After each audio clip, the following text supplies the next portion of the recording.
right center. That ball is gone into Monument Park. What's going on, everybody, and welcome to the second episode of the Monument Park podcast. I'm your host, Cole Weintraub, and I'm alongside my partner, Luke Pravacci. Last week, we talked about the Yankees' early struggles, and we're here today to give our thoughts and give a week in review. But before we get started, Luke, how are you feeling after tonight's win over Cleveland? I mean, the World Series is back on. It's pretty much all I have to say. We're back. It was ugly at first. When we split that Atlanta series, I thought this was going to be a long 4-game set, but it looks good so far. We'll get into it. Yeah, I was listening to the radio, the Carton and Roberts show, and they're just railing on the Yankees after that loss to Atlanta, after that ESPN game. We'll talk more about that, as Luke just said, but Craig Carton's talking about how Giancarlo Stanton's already got his sweatshirt on in the 9th inning, and like he gave up on the team. And I was thinking to myself, I feel like every good team at some point in the year struggles, and there's always that one moment or one series or one game, you could say, that you look back on and you're like, that's where they flipped it. That's where they turned the script. And I was thinking to myself, this is the series where we just got to walk into Cleveland, stick it to them and just bounce the momentum from there. And me and Luke were talking before the show about who we play. We got in our 13-game stretch that started on the 20th, we've got 4 against Baltimore and then 3 against the Tigers. And by no means those teams are not good. So the Yankees should, hopefully bounce the momentum from this Cleveland series through the rest of the series and into those next 7 games, because, 7 games against those two teams, I think that's 5 or 6 wins, ideally. We don't win 5. It's like something's catastrophically. I guess, well, not including the game tomorrow because that's Bieber, Cole. That's going to be a battle. But those 7, I mean, we got to win 5. Like, we got it. And we got to finish strong this series, too. The momentum swing that we would get from beating Bieber again and Cole shoving, that would just set the tone for the rest of what we have coming up. Totally. I mean, Shane Bieber, he's been awesome this year. I'm pretty sure he's the only guy ever to start his first 4 starts with 10 Ks. He's got 40 strikeouts in 29 and a third innings. That's ridiculous. He's 2.45 ERA. If we can hit him, I think that gives you a little preview of how the Yankees have improved or how they're looking going into the next series. Because like I just said, if the Yankees can bounce into Cleveland and show them who's boss, I think that this could be the turnaround. And with all the crap that the Yankees have gotten on social media, I mean, they're just trying to kick us while we're down. But wouldn't it just be awesome just to, win the next, go 10 of 12 and just, get back to 500 and just move on? Yeah, the way I'm looking at it is once we start playing well, we're going to run away with the division. Yeah. Because the Jays and Rays both look mediocre, and then the Sox have started. I mean, the Jays and Rays have looked mediocre against everybody not named the Yankees. That's what I'm saying. The only reason they're even afloat is because we stunk for the first month of the year. But, yeah, I mean, the Red Sox started good, but they have no pitching. That's not going to hold up. They've been hitting the ball like crazy. But, I mean, that's kind of – I feel like teams do that where it's like they'll have 1 or 2, months of the year where they're just raking. Yeah. But water will find its level, and I think by the end we'll be back on top. We just got to play how I know we can. I just want Chris Sale to come back so we can just destroy him, because I remember that 2019 season. All right, so everything up to 2019, Chris Sale owned the Yankees, but 2019, we had Breivik Valera hitting a 2-run single.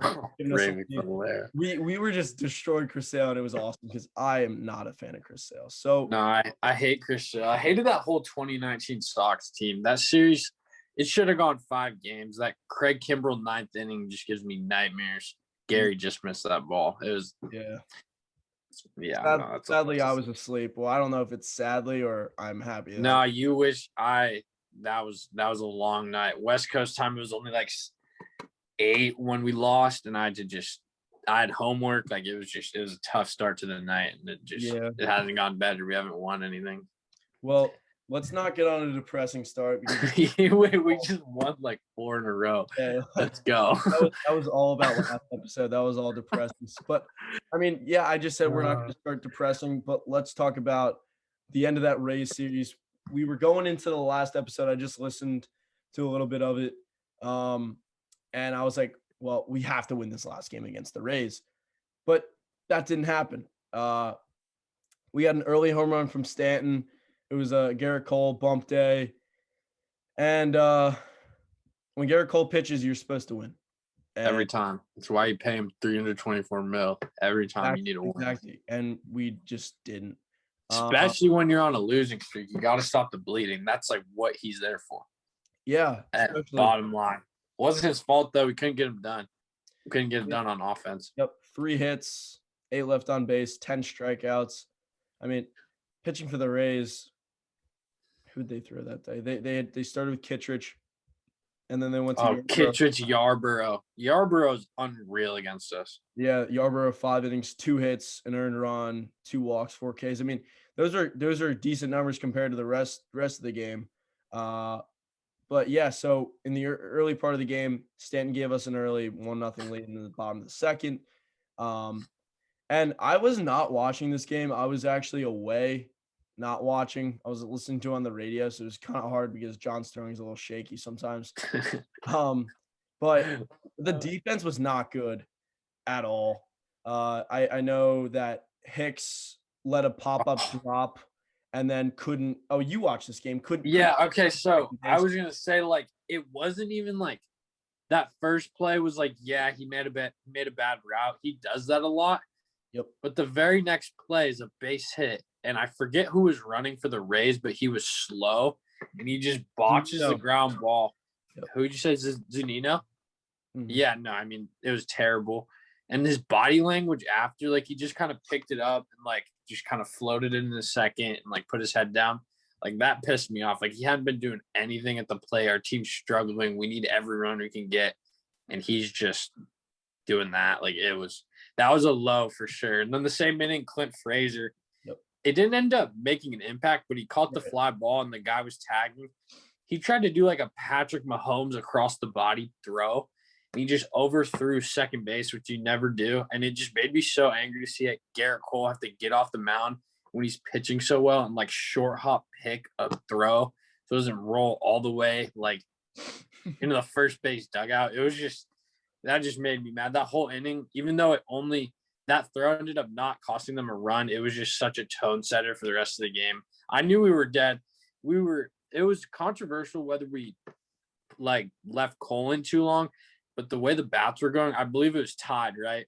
When he went out for this, he gave up the lead, but it was tied going into that. We weren't going to score a run for the rest of the game. That game could have gone for 3 more days. Like, I don't care how long you make that. Like, we weren't scoring. So when I saw everyone freaking out, I was like, I mean, yeah, like I get it, but we weren't going to score. The team was dead. It was a dead series, and that's just kind of what I saw it as, especially in that last game. Yeah, so that was a Diaz single where Hicks botched it. Margot sacked fly, gave the Rays a 2-1 lead. I'm sorry I'm backtracking. Just want to go through it. And then I get you. DJ gets that big hit, ties the game, and that was our second hit of the freaking game. I was like, okay, maybe it was second or third. May have gotten no hit for the rest of the game. So, getting tied there, just bring some confidence back to Cole, show them that they care. But, nothing happens in the 6th. And then, he goes into the 7th with over 100 pitches. The Yankees, they're fishing for all they can right now. They're going to try to get all they can. The bullpen's been great, but when Garrett's out there, you don't want to pull him. You don't want to make him unhappy. So you give him – he strikes out Brasso to begin the inning. And then I'll say his name in a minute, but Joey Wendell freaking whacks a single. This guy is literally like – this guy could be like watching me in my sleep. He's nightmare, bro. He's so just annoying. And then freaking Yoshitomo Satsugo hits a double. And at this point, I was in like the ShopRite bathroom on my phone, and like I just saw that Satsugo hit a double. I was like, we lost. So yeah, the Yankees do nothing. Gets to the 9th. bring in O'Day, and guess who's back again? Joey Wendell, freaking solo shot, put the freaking knives in our heart, and knives in our heart. Sorry, it's plural. And when he, no, hit I was just gonna say when he hit that ball, it felt like the game was 9-2. When it went from 3-2 to 4-2, it felt like it was a 10-run lead. The team was at the end of the day, like the team was just so deflated this game. I don't know what it was. The DJ hit didn't even generate any momentum, and it was just dead. Yeah, I remember the DJ hit. He gets the knock, and then we have first and second. And I said to my dad, I'm in the car, I'm like, this is a perfect time for Judge to hit a 3-run home run, break the game open. And that didn't happen. So yeah, just that was a depressing loss. It was so weird because Bruce, we'll get into Bruce now, but he like retired before the game. The whole vibe was just weird. Like watching the game, they were cutting to Bruce in the dugout, talking to Clint all the time. No one was doing anything. No one was talking to each other. It was a strange vibe the whole day. I knew it wasn't our day to turn things around. Hopefully that's coming now because we looked good since that day. Yeah. I remember we were talking before the game. Just didn't really feel right. I don't know. Just like when the Rays use an opener, I feel like they're gonna handle it. And Diego Castillo, I swear, this guy comes in and pitch. I can remember one at bat vividly where the Yankees did some damage off on it. It was a Gio Urshela home run in the start that Paxton got hurt last year, and like it like tied the game, and then we ended up losing. That's besides the point. This guy owns the Yankees. This guy never gives up anything. This guy's money. I don't know what it is. He throws really hard. Everything moves. But Jesus, they can never figure him out. Who on the Rays do we own? I'm trying to do we own anybody on? I think their team. I thought this was a what's a rhetorical question. I thought you were being funny. No. Nobody. I don't know if we. I'm trying to think. Once you said he owns you, I was like, all right, we've been down the line probably 8 different players on this team who own us. Maybe the team, they just completely have our number. It's just it is what it is. That's the thing with the Rays. Once they see something's not working, they'll change it immediately. They don't want to get the same looks out there. That's kind of what they were thinking with the opener. They want to make teams uncomfortable, and that's exactly what they do. But I feel like Diego Castillo makes the Yankees uncomfortable every single time. So we go on, still on the homestand. The Atlanta Braves are coming to town. No Ronald Acuna Jr. for either game. So, I mean, if Acuna's there, it's probably a sweep, but it wasn't. But, so, no score. Oh, well, sorry. I just lost my train of thought. James starts. J-Mo. I was going to say, J-Mo shoved. That's all I took away from that game. Yep. We didn't score any runs off real. We scored runs off a wild pitch and 3-0 walk into solo homer. That's about as 2021 Yankees as you can get. But J-Mo shoved, and that was promising. I was really happy to see that for the future of the team. Yeah, totally. Yeah, 5 strong, 4 hits, 5 strikeouts, a walk. We talked about it in a post-game reaction on Twitter. The bats weren't great. You had 2 hits from DJ, so be it. You had 2 hits from Urshela, that home run off Morton. That was big. That actually tied the game in the 5th. I thought big. You said in the first episode that Charlie Morton's always, out to get us. Gives me nightmares. He gives me nightmares. Yeah. I'll never forget 2017 Game 7, and it just hasn't gone better. And what team was he on the last year? The Rays. The Rays. And that the Hap Davey game where he pitched? Was it Game 2? I have kind of remembered from my memory, but yeah. Yeah, all right. But it's just no good memories with that guy. Nope. So he still throws 95, 96, 97. How is he still doing this? How's he still doing this? I don't know. But we get that home run from Urshela in the 5th. But the bullpen after that 5th inning from Taillon, locked down. We had 4 innings, an inning from Litke, 2/3 of an inning from Greeny, an out from Wilson, which was a big out with runners on base with Freddie Freeman at the dish. Huge. Loizaga, a strikeout, and Chapman, 2 strikeouts. That the bullpen shutting it down there was the reason why we won the game. I mean, it's obvious the reason why we won the game. But we turned 2 double plays. we're done with hitting our own double plays, knock on wood, and we're actually turning them. So yeah. Yeah, I mean the bullpen looks unbelievable. I was just gonna say, like every night in and night out, they've held leads when we have them. If we keep getting if we start getting leads more consistently, and the bullpen keeps doing this, we're gonna win a lot of games that we wouldn't have won in years past because we didn't have the bullpen depth to go night in and night out. I feel like now I like watching. I feel like we have a lot more bullpen depth than prior years. For sure. And we still don't even have Zach Britton yet. So yeah, we lose Ottavino, right? Whatever. Did not like him. Did you see him throw that ball away yesterday? Cost them the game. It was a swinging bunt or an actual bunt, but it was first and second, and he turns and goes to get the force at third, just throws it away. I think it was 3-3 at the time, made it 4-3, and then someone else came in, let up a homer, and the game was over. But it was just such an Ottavino play. It made me. I'm happy he's no longer on the team. You know what? Like Ottavino is definitely a guy who would like try to feel a ground ball and he try to throw a slider to the first baseman. Just grip it. He just picks it up, whatever grip, just hums it sidearm. Yeah, like that's him. I never really liked him. I never really had too much trust in him, and neither did Aaron Boone and Never. But yeah, so I kind of lost where I was. Bullpen depth. Right. So, Loizac is stepping up. Litke's stepping up. We signed Justin Wilson. Darren O'Day's looked pretty good. You got Zach Britton. I mean, Chad Green. You got Chapman. Like this bullpen is. Chapman's looked so good. Chapman's looked so good. So good. That third pitch, I think him implementing that third pitch helped his command for the other two. I'm convinced because he's been painting corners like it's not the Chapman we've seen the last couple of years, and I'm very excited about it. Yeah, Cuban Missile. Totally, Cuban Missile. There you go. It's almost like he's, you just said it. He's like focusing more on his command because when you add that third pitch, you really want to throw it for strikes because if you're not throwing it for strikes, you're just not going to throw it anymore. So I mean, he's really done a great job. He actually lost his consecutive streak of 2 strikeout appearances. He had 15.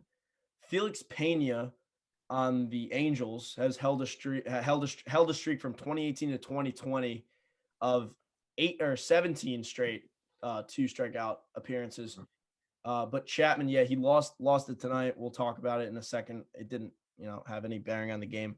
But so we get to that 7th inning or 8th inning back to this Braves game, and we load the bases. It was just a good all-around inning from the Yankees. Load the bases, and what happens? I mean, they couldn't throw strikes whatsoever. We let off with a Hicks walk, who I'd say has looked pretty good. I think lately, like the last couple of games, he's looked more, settled in. Maybe it's because he's not really hitting, lefty all that often. He should just go back to righty or just strictly hit righty. So LeMahieu hits a single, Judge singles. And like that's what you want. You want string and hit. You want to string hits.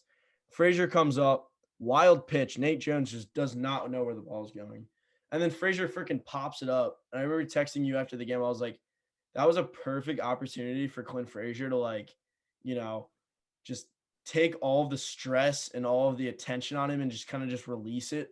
But that didn't happen. He popped up. He just gapped one. His season would have been back on. Just hit it in the gap, 2-run score, 4-1. You the game's over. He's standing on second, like doing the whatever, that thing that they're doing now. I don't know what it is, but that would have just been so big for him, and he hasn't had that hit yet. I hope it's coming soon. But not to go off track again, but like Frazier's a guy, when the media is on top of him, I feel like he presses and he doesn't play well because he's just always he's up in his head all the time. And he wants to do so good just to prove people wrong. You can see it in this Cleveland series, and it's just not good. So he needs that one moment where he just settles in because he's had that. I remember 2019, he hit this huge home run against the Orioles early in the season. And I know that he didn't really play all that much in 2019, but it kind of set the tone. So then going back to the game again, Stan gets intentionally walked to load the bases for the double play. Glaber flies out to center field, but it was like not a good swing on his part. Like very bloop single. I remember Heredia went back, called it on his back foot, could have sent the runner from third. It was LeMahieu, not the fastest guy, but they didn't. And then Mike Ford gets a 4-pitch walk with his nice little mustache going, Beautiful, like beautiful Jason mustache. Giambi. Yeah, for real. So yeah, he walks. I was like, I swear to God, Mike Ford, if you swing the bat on 2-0, threw him another ball, and I was like, there's no way he swings. And then Can you imagine he swung on 3-0? The season would have been canceled. Oh my God, he would have just like rolled over and like just self-inflicted COVID if that happened. Like it would have just been done. That would have been terrible. And then Gary flew out sharply left. So, and then Chapman comes in the ninth, does his thing, just like he's been doing. So that was a big win. And then you flip it to the ESPN game. I believe it was a Carl Ravish, Tim Kirchin, Eduardo Perez, who that booth is just horrific. Even ESPN in general, unless it's I mean they're all of them. It's just I can't. I don't know. I do like listening to Vasgersian and A-Rod. Oh yeah, I like Vasgersian when we're winning, but that's about it. Yeah, because Vasgersian when you're losing, he's just annoying. He's just Vasgersian. It's like, yep. Next game, another 5-hit performance from the Yankees, and it's pretty funny. The Braves turned in 4, so you know what that means. They were walking quite a few guys, and as I scroll down, 8 walks. So 8. That's how you lose baseball games sometimes. A lot of walks. So this is a start by Kluber. Looks pretty good from the jump. You know, the Braves threatened a little bit, but I remember he threw this nice 2-seam on the inside corner to Freeman, froze him. Freeman did not look like himself against Not at all. I was gonna say he did nothing. He did nothing. But he did nothing. Let's knock on wood, because last year he hit a freaking game-winning home run off Chad Green. Oppo Taco. I remember that. That was tough. Yeah. I actually did not even know the score when that happened. I don't know what was happening in my brain. When he hit a home run, I thought it was a tie game, and I looked and I was like, the guys were storming the field. I was like, the heck's it's this? Over. It was so weird with no fans. You could never follow as closely. You had to be completely locked. I know. It's just super bad. It was brutal. I'm so glad. I hope we never have to do that again. I totally agree. So yeah, we moved through that game to the 4th. Still no score. Ian Anderson just dices us. He's actually my National League Rookie of the Year preseason prediction. I wrote an article, haven't posted yet, but he is my preseason prediction for National League Rookie of the Year. He's just a guy that, you know, can give you 5-6 solid innings, and I think that's good enough to win Rookie of the Year. He goes 6 2/3, 4 hits, 4 walks, 4 strikeouts. But yeah, that 5th inning, Kluber goes in, looking pretty good, as I just said. Gives up a leadoff knock to Pablo Panda. Strikes out Swanson, walks Riley, 1st and 2nd, 1 out. Walks Guillermo Heredia. Like, yeah, he's been swinging the bat well, but really? You can't do that. Yeah. Oh, my God. Ehire or whatever, Ere Adrianza hits a sac fly, puts him up 1-0. Then he walks Freeman on 4 pitches. I lost it in the 4th. Yeah, he loses it in the 4th, but not only did Corey Kluber lose it in the 4th, the Yankees lost it in the 4th when they put in Nick Nelson, who comes in and walks Marcell Ozuna on 4 straight, just like Freeman. But how about Ozuna coming into the game 4 straight? You have all the time in the world to warm up, and you walk him on 4 pitches. I don't want to hear it. That's high school stuff. That's literally high school stuff where you bring in the reliever and it takes him a full batter to get acclimated. Yep. It's literally, you're a big league player. Like, is he going to get cut? I think it's about damn time to get him cut, because I saw him. We were talking, you had a game, you couldn't see it, but Montgomery's like struggling in the 1st inning, and guess who's getting warm in the bullpen? I was screaming no on the top of my lungs. I saw Nick Nelson in the corner of the screen, and I was just like, no. Like, he's not good. He's not. They're using up all his bullets, and they're going to send him down. Bring up Davey. Yeah. It's Davey time coming. 13 in a row, you said? Yeah. Definitely going to get a start soon. Hopefully. But yeah, go through the rest of the game. Nothing really happened. We lost 4-1. Brooks Kriske pitched the 9th. He done too. They're all done. Him another and Nelson are gonna go. Yeah. Everyone else is shoved in the bullpen. Yeah. Those are the two that just didn't pan, so they're gone. I don't know. Hopefully one of them can turn it around. That would be super bullpen stuff, but we can't ask for too much. Yeah, we really can't at this point. It's just not. It wasn't fun watching that series. I just know we're so much better than that. Clint actually had an RBI single that at the end. So we lose Garbage that game time. 4-1, bringing our record to 6-11. Oh, what'd you say? Sorry. I said garbage time. Oh yeah, garbage time. Typical. Yep. Typical. Oh, the Glaber hustle in that game. I wanted to talk about that. Right. Yeah. Just it can't happen. I know it's a check swing. Those are always weird. You check swing when you just accidentally you didn't even mean to hit it. But the way he ran out of the box, the way he just didn't speed up, with the way the team's playing, that's the type of stuff that'll just bring them down even further. Mm-hmm. And it seemed like we hit rock bottom at that point. The team just rolled over dead. But in a weird way, it could almost be a good thing because you can't – once you hit rock bottom, there's no way to go but up. So I think that might have been our rock bottom moment, and hopefully we're turning a new leaf with this Cleveland series. Yeah, so yeah, totally. Glaber not running out that ground ball. I didn't even know. I was out. But Glaber not running out that ground ball. When you're not playing great, you can't do that stuff. Robbie Cano used to do that on the Yankees. That's who my dad talked about when he saw this Glaber stuff. He said Cano used to do it all the time, and it used to bother me. But Glaber Torres is not in a position where he's hitting 330, he's hitting 35, 40 home runs, probably on the juice. But he's not in a position to do that. In baseball, you're really never in a position just to give up on your team, and then you're down 2-0. It's not like you're down 14-0. Run it out, see if he throws the ball away, and pick up an extra base. But that was just very annoying to see. Once you have a ring, you can do that.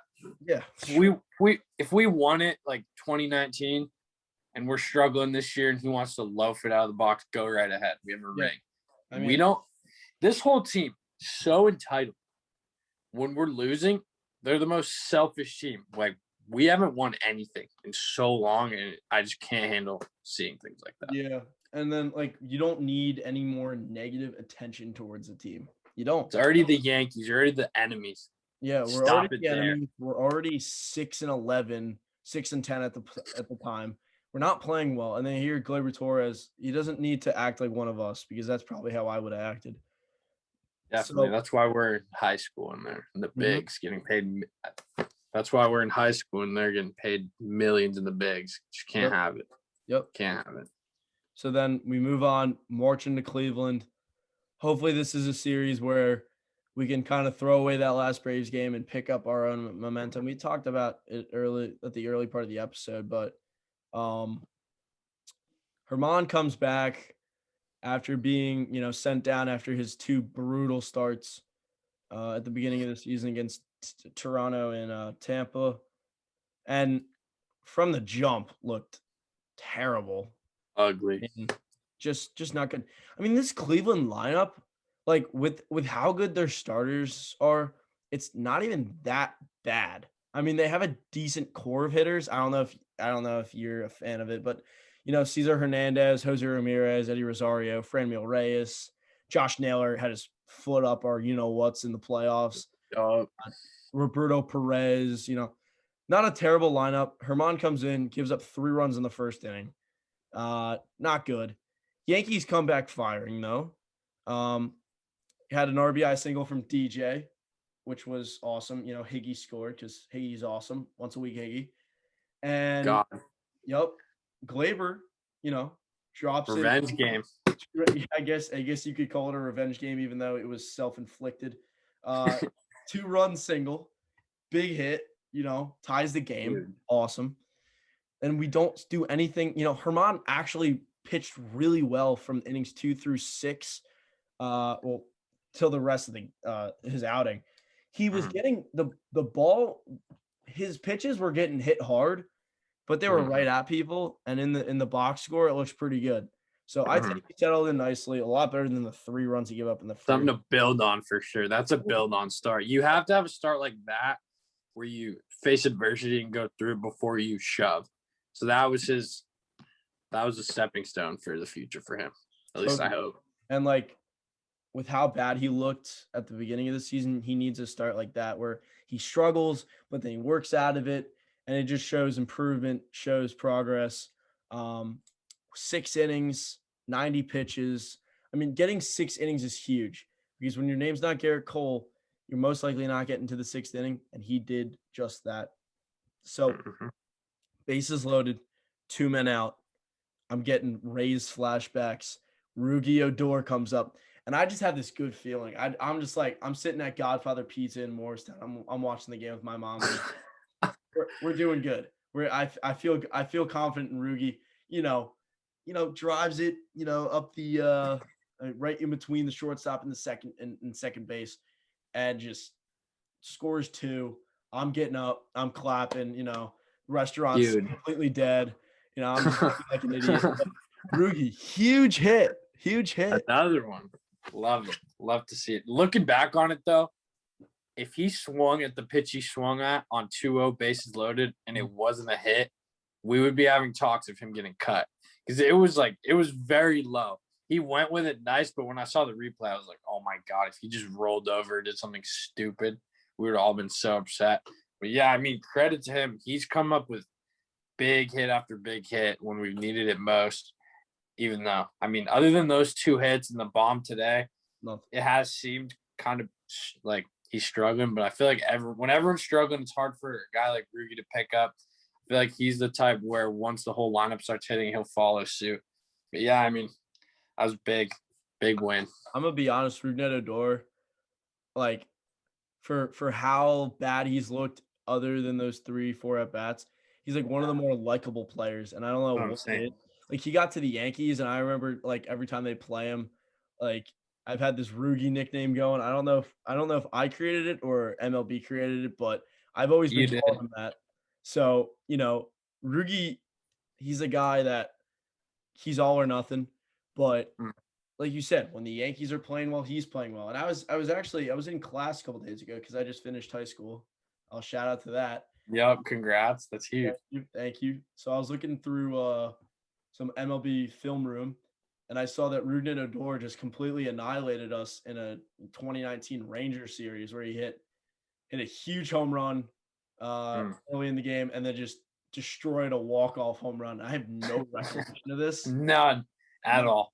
I don't even remember it. I believe that was the series where the Yankees got like shut out for the first time in like over 150 games. I don't know if you remember that, but yeah. So I don't know. I keep on going. That's back. That seems like with the lineup we have now, all the inconsistencies, that seems like the life. We were spoiled when we were back in the days, for sure. Back in the days, which was like 2 years ago, but still back. It seems like forever ago. Back when we were winning. Crazy. So we get that huge hit from Odor. Loizica comes in, gets a few guys on, but pitches right out of it. Like I really like how he perseveres throughout his outings. He's gaining trust. Like I very quickly trust in him now. And last year I used to be very when he used to come out of the pen, I would cringe because he couldn't locate anything last year. I think he switched from a 4-seam to a 2-seam. I heard that somewhere. I think that might have been the game changer for him. And another thing, we'd always bring him in tough spots in the previous couple of years. And I feel like his body language when it's someone else's runners on base, I think that's something he mentally can't get over. At least I read that off how he like walks around the mound and how he's throwing. But when it's his fault, like when he lets the runners on, he's not letting them score. Like that's his responsibility, and he's looked great so far. I'm really excited about him. Me too. His stuff is nasty, dude. He'll throw 90, 99 mile an hour 2-seam fastballs, and they move so much. It's underrated, the pitchers that can throw high 90s and it moves. Totally. Unbelievable. Like that's he needs to keep it up. He'll be a big part of the bullpen for a long time. Totally. And like he's actually gotten a decent amount of postseason experience. Exactly. I remember he pitched in that 2019 ALCS. I do. Yeah, Astros. I remember. On the road. I'm pretty sure he closed out game 1, which was not much of a close, but still. And then he comes in and pitches that game, The Correa game, right? Ray game, right? Yeah. That I thought that I knew we were gonna lose from the From the second that jump. I mean, we had so many chances that series. We had so many chances, and we still got tied in the 9th inning of Game 6. I can't even harp it on anymore. I'm done with thinking about that. It's just so. So Higgy comes up in the top of the 8th after Loizaga works in and out of that jam, hits a freaking home run. This guy's awesome. Like, this guy is awesome.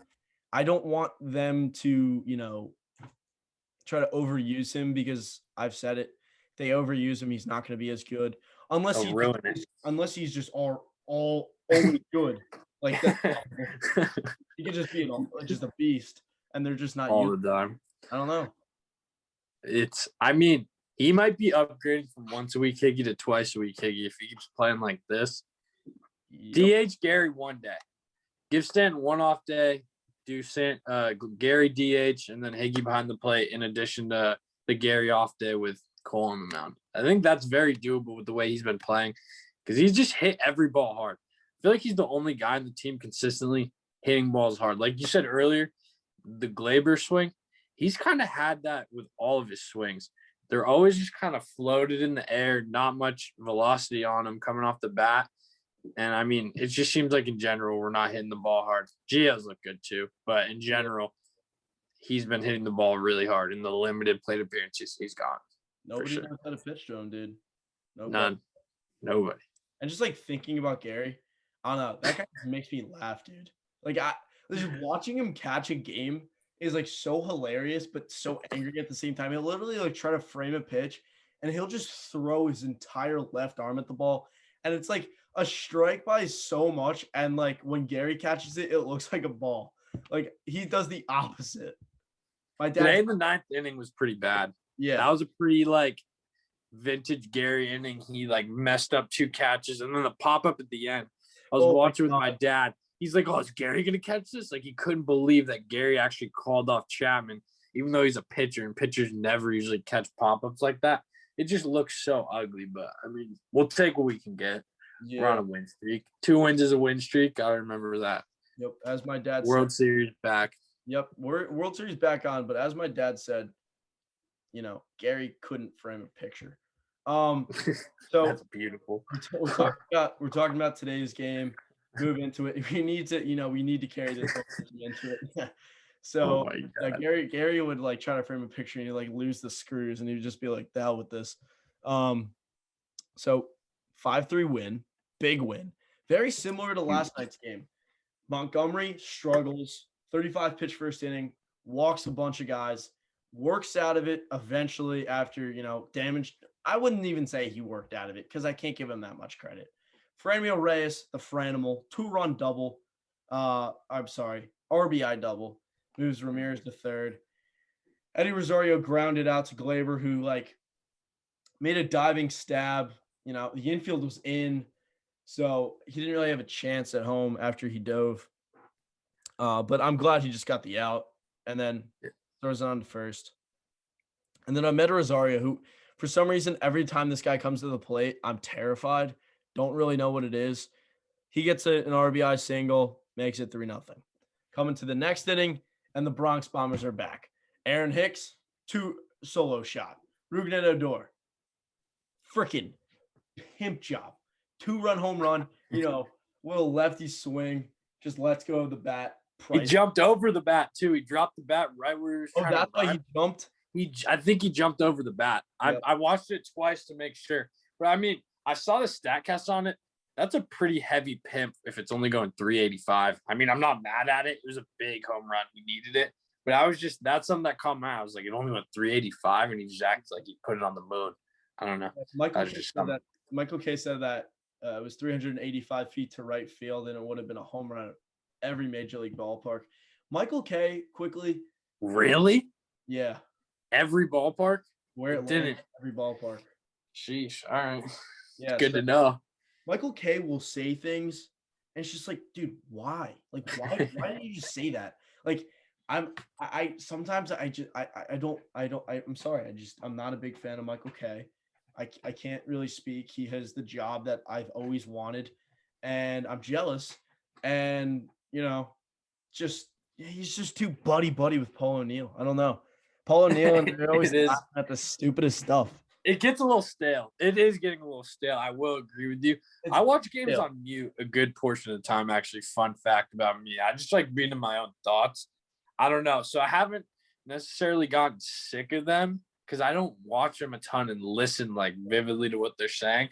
But you got to give them credit. I feel like we forget with these announcers. They have to talk 9 innings a day, 162 times a year. I mean, obviously they're not calling every single game, but you know what I mean? Like, they have to talk so much. I think. Paul O'Neill's just chilling in his basement, dude. I can't believe he's still in his basement. I thought that was a last year thing. I was shocked when I heard he's still there. Studio 21, man. So love to hear it. So we move on. Montgomery settles in nicely. Gets to that 3rd inning. Stanton comes up, hits an opposite field bomb. Wait, was it opposite? No. He pulled it. It was a sizzling home run, 118 miles an hour off the bat. So fast. Really good to see that. I called it right before he hit it. Pat on my back. But of course, Stanton, comes up in the 5th. Hits a nuke opposite field. 0-2 right down the middle. It was a terrible pitch. I can't believe he gave him that 0-2. Yep. But yeah, Montgomery goes 4 2/3. He gets put in a situation where I believe 1st and 2nd. I can double check. 1st and 2nd, maybe. So he gives up a double to Jordan Luplow, who I saw a stat. He has hit 22 home runs in 250 plate appearances against lefties. If you throw that into like a real season, that's 44 home runs. Just pinch hit him. Yeah. Or start him every lefty and then pinch hit him when righty. That's exactly what they do. But at some point, sometimes they'll actually start him because they don't really have anyone else. That's such a weapon. Yeah, like you said earlier, lineup's underrated. They have guys. It's kind of top heavy. Like there's like 5 or 6. I'll give them 5. Yeah, solid bats, and then the rest are kind of you can pitch around the top to get to the bottom. But overall, I agree with you. It's underrated squad. I was scared about the playoff series last year because they still had Lindor and they still have Carlos Santana. Carlos Santana comes up, I'm almost petrified. But yeah, petrified is the right word. So yeah, that lineup last year looked pretty good coming into this year. So then Michael Kay is talking about how Gleyber Torres has snapped out of his, defensive woes. He's looked really good in the last couple of games. Ramirez hits a ball on the ground, kind of like in the hole. Gleyber just doesn't get a glove on it, gets by him. Of course, Odor, because he's awesome, is right behind him to back up. But it just was like Michael Kay, like really, like Gleyber just did not make the right play. And dude, that was with 1 out, and that's Jose Ramirez, who at the time had walked twice and scored a run. That guy just is always on the bases against the Yanks. He's a stud. Yep. So then that's 1st and 3rd. And then they bring in Litke, and Montgomery's not happy at all. And I wouldn't be happy too, because they bring in. Yeah, he got out of it basically, and Gleyber just missed the ball. Pitchers hate that. They hate it. Yep. Because 4 2/3 looks so bad compared to 5 innings. It's like 5 innings, like all right, 5 innings, 3 runs solid. 4 2/3 and 3 is like, oh. Well, 5 innings quality start, I'm pretty sure. Is maybe exactly. Yeah. Exactly. So, maybe as a bonus with the quality starts in his contract. That's probably. Yeah, so that'd be interesting. Something like that. He's not making it all that much to start with. So Montgomery, exactly. He's a lefty, and then they bring in Litke, who's also a lefty. That would bother me. But Litke freaking drops the hammer on the Franimal, hammer time on Franmil Reyes to strike him out. And then the bullpen from there, I don't want to get too far in depth. The bullpen from there, O'Day an inning, Greeny an inning, Chapman an inning, 1 hit combined, only 1 strikeout, but just lockdown. And hey, that was a good series. Oh, another thing I wanted to touch on yesterday, there was a huge lineup change. I'm not sure if you saw it. We batted Brett Gardner first and DJ LeMahieu second. Oh, really? I didn't. The lineup wasn't posted before I went to practice. I remember I was trying to wait and retweet it from the Twitter account, Right. but they did that to put Gardner at first. Yep. So they went Gardy, who was 1 for 5 of the walk. So, a nice 333 on base. LeMahieu, Judge, Ford, Glaber, Hicks, Odor, Clint, Kyle, Higashioka. I will say, game. If Aaron Hicks just bats in the 6th hole and hits righty every time, I'll like him like a lot because he gets on base, and when he's righty, he hits too. But it can't be in the 3 hole, and it can't be. He's just so bad lefty. I just need him lower in the lineup and hitting righty, and he's fine. Totally. I agree. Did the Indians only get 1 hit after the first inning today? Him? The Indians. Oh. Because they only had 5 hits. Let me look. Montgomery let up 4. I'm pretty sure if that's the case, that's like stellar. Yeah. We just got to get this bullpen leads, dude. Be so good. Playing so well. They were locked down today, but every day it seems like. That's from there. We're still on this homestand. We talked about those games against Baltimore and Detroit. But yeah, I'm feeling good. You got I don't know how you could ask for a better pitching matchup. You got Cole and Bieber, Wild Card Series part 2. That's going to be really fun to watch. I wish it was an ESPN game so there'd be some more hype around it, but so be it. And if we're looking at some more topics, Rougned Odor and his future. I mean, Yankees have him under control for next year as well. He's really just a bench bat after Voit comes back. I heard Susan Waldman said it. He's already started baseball activities. He's like mid-May. Yep. Right. 3 weeks. Yep. Beautiful. I don't know. It's awesome because the Yankees are starting to play better. Hopefully this sticks. And if Voit can come back and make an immediate impact and not look like the end of 2019, like this could be, if he could come back and be 2020 Voit, you know how many leads will hold and hitting with runners in scoring position. Voit will just hit home runs.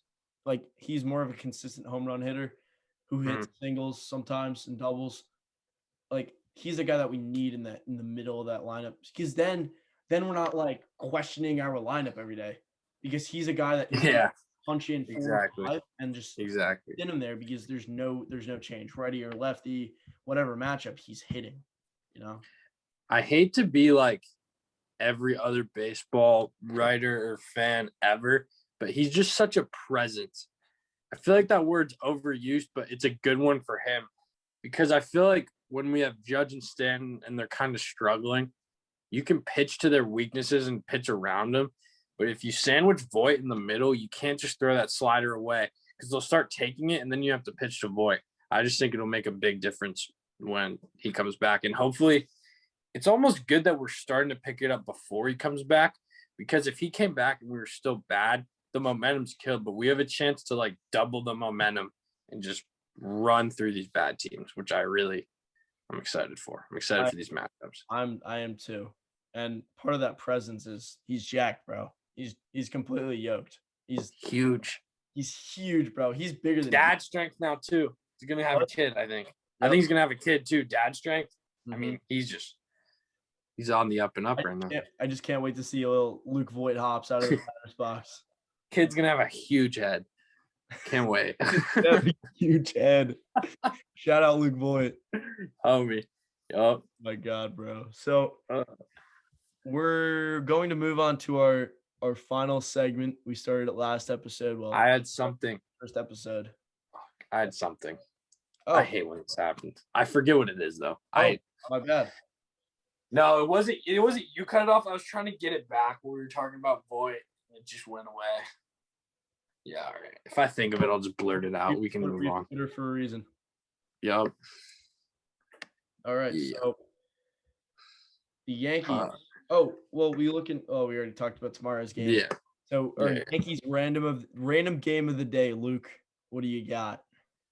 So I picked this one. I'm going with April 21st, 2012. honestly one of my favorite games. I feel like I was kind of in and out of watching this game because we were down so much, but it was such an amazing comeback. We dropped 7 runs in the 7th and 8th inning at Fenway to come back and beat the Red Sox 15-9. Unbelievable. Before we even get into the hitting, because Swisher and Teixeira both had 6 RBIs apiece, which is just unreal.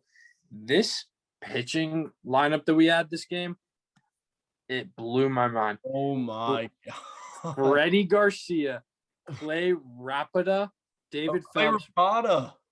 I honestly don't remember him very much. David Phelps, Rafael Soriano, Boone Logan, and Cody Epley. I love Boone Logan. Cody Epley. I loved Boone Logan. Oh my God. Boone But Logan. this set of pitchers is unbelievable. Unbelievably bad. Terrible. Freddie, what? No wonder we were down 9-0. Yeah, I have a funny story. I remember this game vividly. So me and my dad works in the car business, so he's at a dealership and my mom's with us, and we were going out to dinner and we went to the Cheesecake Factory, right? We're in the car, Yankees are down 9-0. I think it may have been 7-0. 7-0. It was after the third. We get to the restaurant, not facing any television. I didn't have a phone. I was freaking 8 years old. We eat dinner, walking out, and I look up, and I just figured the game was like over because we had eaten a long dinner. Look up, the game's still on. I was like, is this like a Yankee classic, or like is this like a replay of last night's game? I look closely and I'm like, holy, like we were like 1 run away. I get in the car, freaking Swisher hits like a freaking bomb and like we're back in it. And I remember being so happy. I get home, Teixeira hits a bomb over the monster. Just an all around. I'll always remember how I didn't even know the game was still on, and I looked and we were winning, and it just brightened me. Like the end against Never the forget. Sox, it was a 4:00 game, just painful. Felix Grant pitching against the Yankees. I remember I watched the beginning and then I was in and out, like I said earlier, but it was a Joe Buck game. And my dad I don't know what was going on. I was kind of too young to pick up on why my parents were upset sometimes. He was upset and he was taking it out on Joe Buck. Everything Joe Buck would say, my dad would just lose his mind at. Yeah, because he hates the Yankees. He was very anti-Yankees today. And I remember we were down 9-0 and he was just talking about how the Red Sox are going to like win the American League. And my dad just storms out and we're like eating dinner and not really paying attention. We were out on my deck and we come in mid-7th, mid-rally. It's like, oh, maybe we'll put something together. Like you said, Swisher went yard, Teixeira went yard, and it was a quick switch. Great game. I'm looking at the Red Sox lineup. One guy that just comes back, Darnell McDonald. This guy I always just played against the Yankees. He was always playing. Actually played I don't remember this. 2012, that same season, he played 4 games for us. Did he? Sorry. He gives me Joey Wendell vibes, that guy. I feel like they're all kind of the same. Actually, even Nick Punto on here, too. All just scrappy players, scrappy lefties. Yep. But, yeah, that was an awesome game for my childhood. That was like another game. I was already so locked in on baseball. Like that. Of course. After we won it in 2009, I was hooked. It was over from that point. Pushed for 6 RBIs. Awesome. But Eduardo Nunez, 3 hits. Could have had Cliff Lee, but I'm glad we didn't because we got 3 for 4 from Eduardo Nunez in 2012 in April. That was an awesome game for sure. But yeah, I mean, I'd say this was we had a lot of things to talk about this episode and a lot of game recap. Not too much other than that, but it's gonna get like this. I feel like until like All-Star. I feel like All-Star break things pick up, then trade deadline, then playoff push. But in between, there's going to be a lot of episodes where it's just game recap. But there's no problem with that. We always see little things on Twitter that give us interesting views on certain things that happen in the game. And I like recapping games. Just air it out. Leave them in the past. Yep, totally. Especially when we're winning, it's easy to talk about. Easy to go. Exactly. Well, I want to thank you all for watching or listening. YouTube and Spotify. Links in the description. Our Twitter and Instagram are both in the description. Thank you guys for listening and watching. And the Monument Bark podcast. We'll see you in the next episode. Yep. Thank you guys. Follow the Twitter and Instagram at Monument Bark Pod. Let's run that up. Yep. Yes, sir. See y'all.